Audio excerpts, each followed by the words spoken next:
오늘 말씀의 제목은 당신은 진정 예배자입니까? 입니다. 교회는 예배를 드리는 곳입니다. 우리가 모인 이곳을 그래서 예배당이라고 합니다. 사람이 예수를 믿고 신앙생활을 시작하게 되면 처음부터 하는 일이 바로 예배 드리는 것입니다. 예배의 가장 중요한 목적은 하나님께 최고의 영광을 돌리는 것입니다. 이 예배를 영어로 worship이라고 하는데, 이 단어는 worth, 가치라는 단어와 ship, 신분이라는 단어가 합쳐진 뜻입니다. 그래서 가치 있는 대상에 대한 인정 또는 존경받을 만한 가치가 있는 자에게 대한 찬미, 이런 뜻을 가지고 있습니다. 곧 최상의 존경과 존귀를 받을 만한 가치가 있는 분께 드려지는 행위가 곧 예배라는 것입니다. 사람마다 세상에서 최고로 여기는 것이 다 다릅니다. 어떤 사람은 돈을 최고로 여기고 어떤 사람은 명예를 최고로 여길 것입니다. 근데 각각 그렇게 세상 사람들마다 다르지만 그리스도인 된 저와 여러분, 우리가 정말로 성도라면 그 무엇보다 최고로 여겨야 될 것이 바로 하나님을 최고로 섬기는 것이다 라는 겁니다. 이것은 지극히 성도된 자로서 지극히 마땅한 일이라고 할 수가 있습니다. 그래서 예배의 또 다른 영어 단어인 서비스, 이게 서비스가 바로 이제 봉사, 섬김이지 않습니까? 바로 하나님 백성된 자의 섬김, 봉사라는 것을 의미하는 것입니다. 그러므로 우리가 하나님께 예배 드리는 것은요, 여타의 다른 신들을 섬기는 것과는 전혀 다른 것입니다. 다른 신을 섬기는 것은 대개는 그 신들의 환심을 사기 위해서, 이 사람의 행동이 매우 중요하게 강조가 됩니다. 제물을 준비하기도 하고, 그 신을 화나지 않게 하기 위해서 목욕제계를 하고, 또 부정하지 않게 하고, 또 그 신을 달래서 자기가 비는 소원이 이루어지게 하고, 복을 받고 무슨 일을 하든지 그냥 잘 되게 하는 어떤 그런 행운이 나에게 있기를 기대하는 마음으로 그 신을 섬긴다는 것입니다. 그런 종교들을 샤머니즘이라고 하죠. 그러나 기독교에서 예배 드리는 것은요, 이 사람의 행위보다 하나님을 중심하고 하나님을 위한 것이 되어야 한다는 것입니다. 예배의 중심과 관심의 모든 것은 이게 재물이나 또 정성을 드리는 사람에게 있는 것이 아닙니다. 오직 하나님만이 되는 것입니다. 하나님께서 기뻐하시는 예배를 드려야 되고 하나님의 이름만이 높여져야 된다는 것입니다. 그렇다면 오늘 예배 드리는 저와 여러분의 이 예배는 어떠한지요? 오늘 본문 말씀 요한복음 4장 23절의 말씀을 보시면 하나님께서는 이렇게 예배하는 자를 찾으시느니라 라고 했습니다. 이 말은 뒤집어서 생각해 보면 오늘날 수많은 성도들이 예배를 드리지만 하나님께서는 여전히 예배하는 자를 찾고 계신다. 즉 성도들 중에서는 예배 시간에는 참석을 했지만 실제로는 예배 드리지 않는 이들이 여전히 있다라는 것을 의미하는 것입니다. 그래서 하나님이 예배자를 찾고 계시다는 거예요. 그래서 당신이 오늘 우리가 진정 하나님 앞에 예배 드리는 예배자가 맞는가를 생각해 봐야 될 필요가 있다는 것입니다. 흔히들 예배 시간에 참석만 하면 예배 드렸다라고 생각을 합니다. 그러나 우리는 그렇게 예배를 드렸다 손치더라도 하나님께서는 예배를 받지 아니하셨더라면 어떻게 되는 것일까요? 그래서 오늘 우리의 예배를 점검해 봐야 된다는 것입니다. 그러면 제가 한번 질문해 보겠습니다. 여러분은 예배 드리는 것이 좋습니까? 혹시 예배가 지겹지 않습니까? 예배 드리는 것이 고통은 아닙니까? 미국의 어느 교회에서는요, 설교단에 조그마한 메모지 한 장이 붙어 있다고 합니다. 거기 뭐라고 쓰여 있냐면, 설교를 짧게 하는 자가 복이 있나니 다시 이 강단에 청함을 받을 것이며, 우스갯소리 같지만 이게 절대 우스갯소리가 아닙니다. 현대 교인들의 심리를 잘 말해주는 그런 이야기입니다. 설교가 좀 짧았으면 좋겠다는 거예요. 어떤 분들은 너무나도 쉽게 예배부터 간단히 드립시다 라고 말을 합니다. 그러니까 이런 말을 하는 성도들의 심리가 무엇이겠습니까? 예배가 큰 기쁨이나 어떤 감사가 아니라 그냥 의무에 불과하다는 것입니다. 여러분의 예배는 시작부터 바르게 되시기를 부탁드립니다. 그러려면 예배가 무엇인지 알아야 됩니다. 저는 이 예배는 기쁨의 시간이다라고 정의하고 싶어요. 왜냐하면 예배는 하나님과의 관계를 맺는 시간이기 때문에 그렇습니다. 예수님을 통해 구원받은 당신의 자녀들, 그 당신의 자녀들과의 만남의 시간이 예배입니다. 이 예배를 통해서 우리는 나를 구원하신 하나님을 만나고 그 하나님의 이름을 높이고 하나님의 행하신 그 구원의 일들을 찬양하면서 그분을 만나는 것입니다. 또 예배는 우리를 창조하신 하나님의 그 품 안에 들어가 안식하는 것입니다. 그 품 안에서 하나님을 즐거워하는 것입니다. 하나님은 우리의 본향이시기 때문에 그래요. 그래서 예배 드림이 기쁨이 된다라고 말할 수가 있는 것입니다. 왜 그렇습니까? 우리를 창조하신 분과의 만남이고 그분 품 안에 들어가는 것인데 어찌 기쁘지 않을 수 있겠습니까? 여러분이 하나님과 이렇게 서로 좋아하는 관계라면 계속해서 만나고 싶고 또 그 만남을 기대하지 않겠습니까? 그 만남이 예배를 통해서 이루어지는 것이다라는 겁니다. 그런데 오늘날 이 예배를 어쩔 수 없어서 드리는 이들이 있습니다. 모태신앙으로 태어난 자녀들 같은 경우에는 내가 원치도 않았는데 엄마 뱃속에서부터 교회를 다녔다가 이렇게 자라면서 계속해서 교회 다녀야 되고 예배를 드려야 되니까 이 부모의 강요에 못 이겨서 예배를 드려요. 또 내가 예배를 드리지 않으면 마치 하늘에서 무슨 마른 하늘에 날벼락이 내리듯이 벌 받을까 봐 무서워서 예배 드리는 일도 있어요. 그럼 하나님께서 그렇게 드리는 예배를 과연 기뻐하실까? 예배 드림이 하나님께나 우리에게나 이게 기쁨이 되지 못하면 그건 예배가 아니다라는 것입니다. 덴마크의 종교 철학자 키에르케고르가 이 예배를 연극에 비유해서 설명했습니다. 연극에는 배우가 있고 관객이 있지요. 그렇다면 예배를 연극에 비유했을 때에 배우가 누구겠습니까? 앞에서 설교하는 목사가 배우일까요? 아닙니다. 배우는 예배드리는 우리 자신입니다. 그럼 관객은 누구일까요? 관객은 하나님이십니다. 그래서 단 한 분의 유일한 관객이신 하나님을 위해서 배우인 우리가 예배를 드리는 것입니다. 그런데 대부분의 교인들은요, 자신이 관객인 줄 압니다. 그런 사람은 예배를 구경하는 자예요. 예배를 보는 자입니다. 이 관객은 지각을 해도 괜찮고 일찍 나가도 괜찮고 예배 시간에 졸아도 아무런 영향을 미치지가 않아요. 근데 배우라면 지각을 해서도 안 되죠. 일찍 나가서도 안 됩니다. 예배 시간에 졸면 큰일 납니다. 왜요? 예배를 망치는 것이니까. 우리는 예배 드리러 교회 나오면서도 사실 지각도 잘하고 또 졸기도 잘하고 또 바쁜 일 있으면 일찍 나가기도 해요. 그러면서 예배를 드렸다라고 생각한다면 오산이라는 겁니다. 그는 지금까지 예배를 드린 게 아니라 예배를 본 것입니다. 배우라면 그렇게 할 수 없지요. 많은 분들이 예배 시간 가운데 가장 중요한 순서를 설교 시간이라고 생각해요. 그래서 설교 시간에만 자리에 앉아 있으면 된다고 생각합니다. 예배 시간에 조금 늦어도 내가 설교 시간 전에만 들어오면 된다고 여겨요. 그러나 하나님은 설교보다 우리 자신을 당신께 드리는 것을 더 중요하게 생각하신다는 것을 여러분 아셔야 됩니다. 창세기 4장에 보면 가인과 아벨이 예배 드리는 모습이 나옵니다. 그들은 저마다 자신들이 갖고 있던 것들을 하나님께 드렸습니다. 두 사람이 다 제물을 드렸지만 하나님께서 가인의 제사는 외면하셨고 아벨의 제사만 연락하셨어요. 그 차이가 창세기 4장 4절에 기록이 되어 있습니다.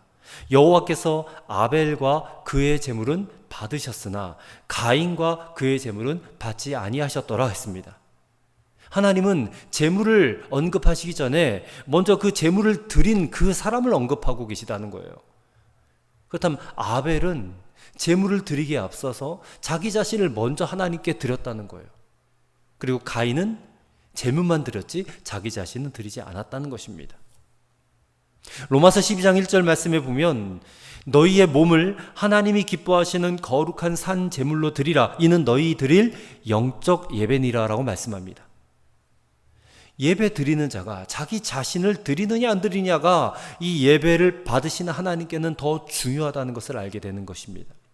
그렇다면 사랑하는 여러분, 오늘 여러분은 예배를 보러 오셨습니까? 아니면 드리러 오셨습니까? 하나님이 받으시는 예배는 목사의 설교를 듣는 것이 아니에요. 목사의 설교를 보러 오는 것이 아니에요.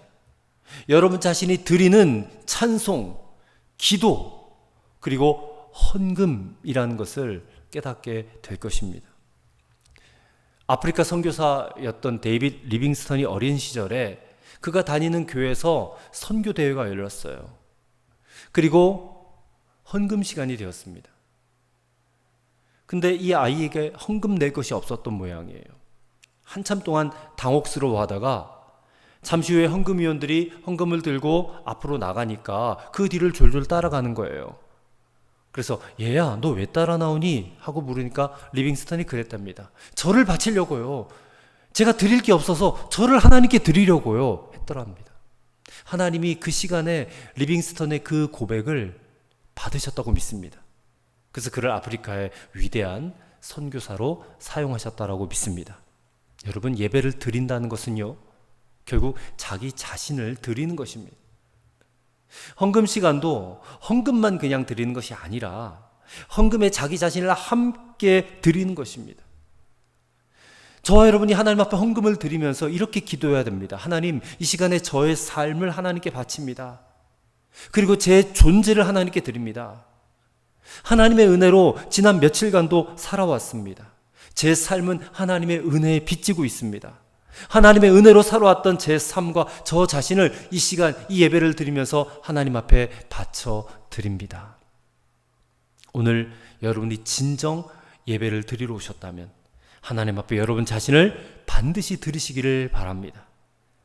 여러분의 감사와 사랑과 믿음의 고백을 아버지 하나님 앞에 올려드리세요. 여러분 자신을 담은 헌금을 하나님 앞에 드리십시오. 하나님께 나 자신을 드릴 수 있다는 사실이 얼마나 큰 축복이며 특권인지 아시기를 바랍니다. 그래서 이 시간 여러분 마음을 다하여 하나님께 최고의 예배를 드리실 수 있는 저와 여러분이 되시기를 주님의 이름으로 축원합니다. 다시 본문의 말씀을 보십시오. 요한복음 4장 24절 말씀에 보면 하나님은 영이시니 예배하는 자가 영과 진리로 예배할지니라. 자, 여기서 예배 드리는 방법에 대해서 예수님께서 말씀하고 계세요. 먼저는 영으로 예배를 드려라.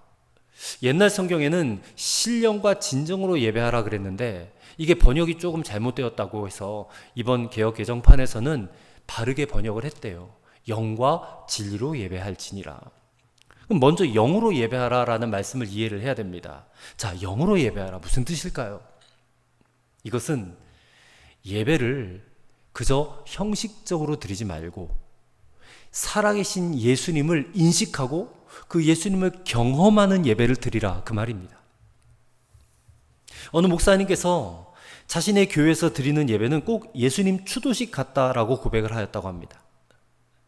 우리도 예배를 예수님을 마치 기념하는 의식처럼 드릴 때가 있습니다. 예수님 이야기는 많이 합니다. 그러나 예수님이 그 자리에 살아계시다라고 느끼진 않아요. 여러분 생각해 보세요. 어느 아버지가 자기 생일잔치에 정말 이게 무슨 추모 예배 드리듯이 그런 분위기 속에서 생일잔치를 맞고 싶겠어요. 우리 하나님도 마찬가지인 것입니다. 영으로 예배하라는 것은 예수님이 살아계셔서 지금 우리와 함께 계심을 경험하는 예배가 되어야 한다는 것입니다. 예수님도 말씀하셨잖아요. 마태복음 18장 20절에 보면 두세 사람이 내 이름으로 모인 곳에 나도 그들 중에 있느니라고 약속하셨습니다. 여러분 이 약속을 믿으시기 바랍니다. 믿는다면 오늘 우리가 주 예수의 이름으로 모였잖아요. 두세 사람이 모여도 그들 중에 함께 계시겠다고 했는데 우리가 이 자리에 예수님의 이름으로 모였다면 이제부터는 이 자리에 예수님도 살아계셔서 역사하고 계시다. 이 자리에 우리와 함께 동행하고 계시다. 그것을 인정하고 인식하면서 예배를 드려야 된다는 것입니다. 그러면 그 예수님을 어떻게 인정하겠는가? 여러분 너무 고마운 사람이나 사랑하는 사람을 만나게 되면 어떻게 하십니까? 뭐 가만히 쳐다보거나 앉아만 있을까요? 아니죠. 그 사람을 만나면 너무 기뻐서 막 반갑고 얼굴 표정도 환히 웃게 되고 막 마음도 들뜨고 약간 좀 수다쟁이가 되고 그렇지 않겠습니까? 근데 영으로 예배드리는 성도도 마찬가지라는 것입니다. 예배드리면서 내가 좋아하는 예수님, 내가 사랑하는 그 예수님을 만났는데 어떻게 가만히 있을 수가 있겠어요? 우리의 예배를 받으시는 주님께 사랑합니다 주님, 감사합니다 주님, 고맙습니다 주님 하면서 내 자신이 말로 하나님 앞에, 예수님 앞에 고백하는 것이 필요하지 않겠습니까? 그런데요, 어떤 성도는 또 이렇게 말을 하더라고요. 목사님, 저 오늘 예배 드릴 기분이 아닙니다. 뭐 이유야 있죠. 몸도 아프고 생활은 어렵고 마음도 너무 괴롭고 때문에 예배도 뭐 신앙생활도 다 귀찮기만 할 때가 있어요. 그러나 여러분 반드시 아셔야 됩니다. 예배는 기분으로 드리는 것이 아닙니다. 예수님은 영으로 예배하라 하셨어요. 지금 여러분 안에 있는 영은 어떻습니까? 상태가 어떻습니까? 그 영이 살았습니까? 아니면 죽었습니까? 여러분의 영이 살아있다면 여러분, 우리의 영은요, 환경이나 내 마음의 어떤 감정적인 상태에 따라서 왔다 갔다 하는 것이 아니에요. 내 영은 언제나 하나님을 찬양하고 예배하고 싶어 해요. 우리의 영이 살아있다면 살아계신 그분께 반응하게 되어 있다는 것입니다. 그러니 이 시간 스스로 여러분 확인해 보세요. 지금 내 영이 그러한지 안 그런지. 만약에 그렇다면 여러분의 영이 하나님께 예배드리게 해야 한다는 것입니다. 절대로 기분에 따라 신앙생활 하지 마세요. 기분에 따라 예배를 드리고 안 드리고 하지 마세요. 반드시 실족하게 됩니다. 마귀는 우리를 기분 나쁘게 만드는데 선수예요. 마음은 즐거울 때도 있지만 힘들 때가 더 많아요. 짜증나고 지칠 때도 많습니다. 그러므로 마음을 하나님 앞에 복종시켜야 돼요. 마음을 내려놔야 돼요. 그리고 여러분의 영이 예배하게 해야 된다 그 말입니다. 그러면 여러분의 마음도 회복이 되는 것이에요. 또 몸도 치유가 돼요. 여러분의 상황과 문제도 해결받게 돼요. 여러분 이것이 예배의 축복 아니겠습니까? 그래서 영으로 예배하시는 여러분과 저가 되기를 간절히 소망합니다. 그리고 또 하나 진리로 예배하라고 그랬는데 여러분 진리가 무엇입니까? 요한복음 14장 6절에 보면 예수님께서 말씀하셨어요. 내가 곧 길이요 진리요 생명이라 그랬었어요. 예수님께서 진리라. 내가 곧 진리라 그랬어요. 앞서서 영으로 예배하라는 것도 우리의 살아난 영, 깨어난 영으로 예수님을 인식하면서 예배를 드리라고 했는데 진리로 예배라는 말도 마찬가지. 결국 진리 대신 예수님으로 인하여 예배 드리라라는 것입니다. 여러분 예수님이 누구십니까? 죽었던 우리, 죄와 허물로 죽었던 우리를 살리시기 위해서 이 땅에 오신 구주시잖아요. 예수님 때문에 우리가 하나님의 자녀가 되어서 지금 이렇게 하나님 앞에 나와서 예배를 드릴 수 있는 것입니다. 이 예배가 있게 하신 분이 바로 예수님이세요. 그리고 14장 요한복음 14장 6절 말씀처럼 누구든지 예수님으로 말미암지 않고서는 아버지께로 올 자가 없느니라고 하셨어요. 그래서 예수님이 예배에는 너무너무 중요하다는 것입니다. 그래서 예배는 예수님이 중심이 되는 예배이어야 한다는 것입니다. 예수님이 중심이 되는 예배란 찬송을 불러도 기도를 해도 또 말씀이 선포되어도 언제나 항상 예수님의 십자가와 부활이 분명하게 증거되어지는 그런 예배를 드리는 것입니다. 이게 바로 예배에 대한 예수님의 기준이라는 것이죠. 오늘 우리가 이렇게 주일 예배로 모였어요. 주일 예배는 성도들이 일주일 동안 흩어져 있다가 이 거룩한 주일에 모두 한자리에 함께 모여서 그 주님 앞에 기쁨을 고백하고 감사를 고백하며 드리는 공동 예배입니다. 그래서 주일 예배는 굉장히 중요해요. 그러나 예배는 주일에만 한 번 드리고 끝나는 것이 아닙니다. 나머지 6일은 믿는 자의 삶으로 예배 드리는 것이다 라는 겁니다. 그렇다면 이 삶으로 드리는 예배란 어떤 예배인가? 우리가 믿는 진리를 삶으로 고백되어지는 것이다 라는 겁니다. 이게 좀 어려운 말인데요. 그것은 바로 십자가의 정신으로 사는 것을 말해요. 십자가의 정신. 여러분, 십자가의 정신이 무엇이겠습니까? 바로 사랑과 용서의 삶이라는 것입니다. 사랑과 용서의 삶.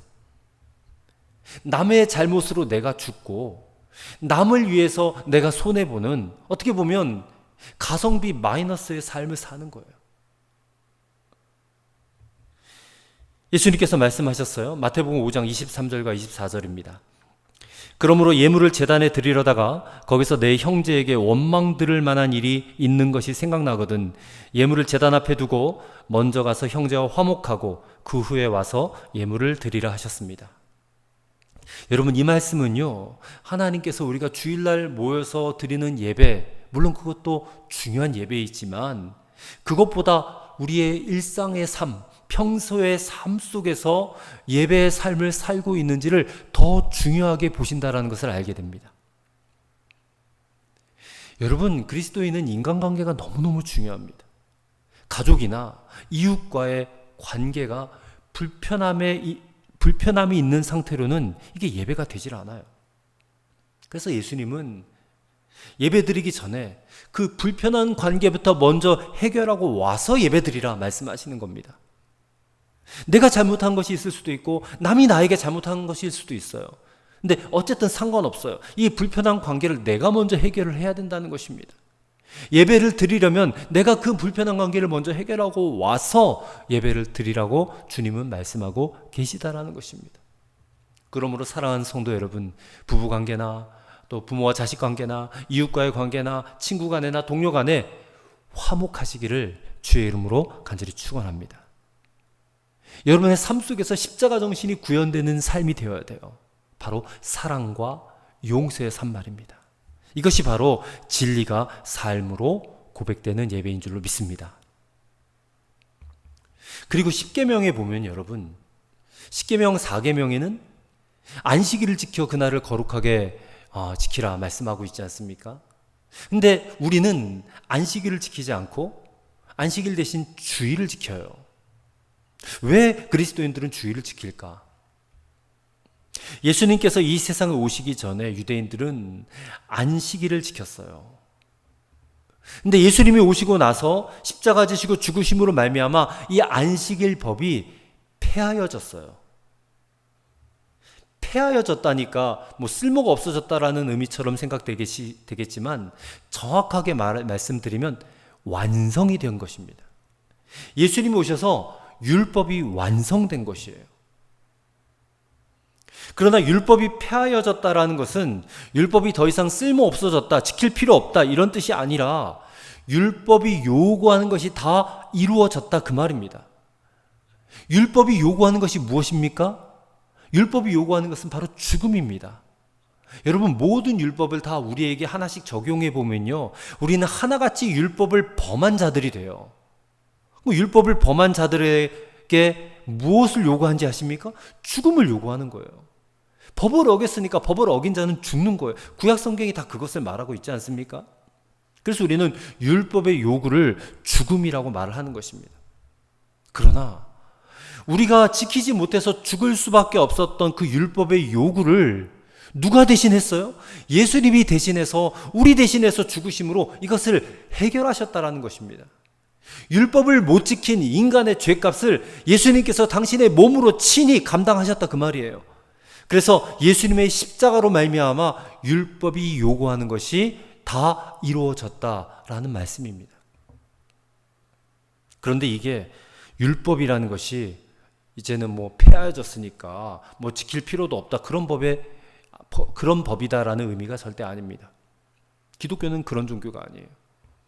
기독교는 율법을 지켜야만 구원을 받는다라고 하는 그 올무에서부터 해방되었음을 믿는 종교예요. 이것이 바로 복음 아닙니까? 이 놀라운 복음을 받은 우리 그리스도인들은 이제 자유함을 가지고 기쁨으로 율법을 지키는 것입니다. 여러분, 우리는 율법을 지키는 사람들이 되어야 해요.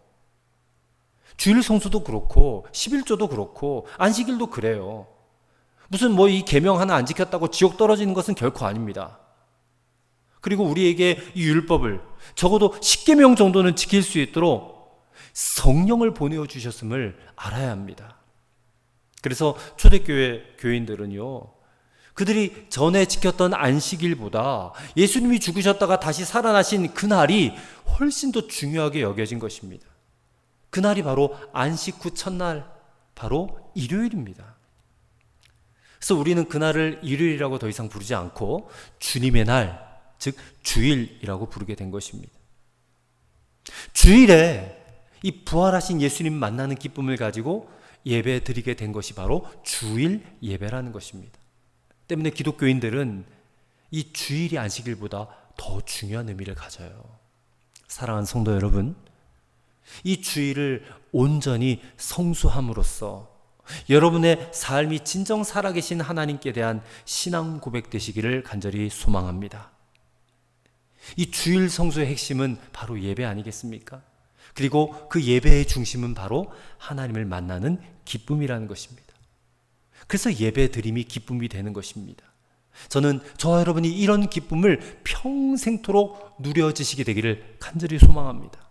주일뿐만 아니라 나머지 6일의 삶도 하나님을 삶으로 예배하는 그런 여러분이 되셔서 이 시대에 하나님이 진정 찾으시는 그런 예배자가 다 되어지시기를 우리 주의 이름으로 간절히 축원합니다. 기도하겠습니다. 하나님 아버지, 오늘 예배 드리러 나온 사랑하는 성도들이 이렇게 예배하는 자를 찾으시는 하나님 마음을 깨닫게 하심을 감사합니다. 한 사람도 관객처럼 예배 보러 나오는 성도 없게 하시고 배우처럼 감사와 찬양과 헌금 드리는 예배 되게 하옵소서. 영으로 예배하라 하셨듯이 우리가 기분에 따라 예배하는 것이 아니라 성령으로 충만한 영적 예배를 드리게 하옵소서. 예배 드리다가 육신의 질병과 마음의 고통이 치유받게 하시고 삶의 모든 문제가 해결받게 하옵소서. 진리로 예배하라 하셨듯이 우리가 예배 드릴 때마다 십자가와 부활의 복음을 듣게 하시고 진리 대신 예수님으로 인하여 예배 드리게 하옵소서. 예배가 주일을 넘어 나머지 6일의 삶까지도 이어지는 예배가 되게 하여 주옵소서. 예수님 이름으로 기도드리옵나이다. 아멘.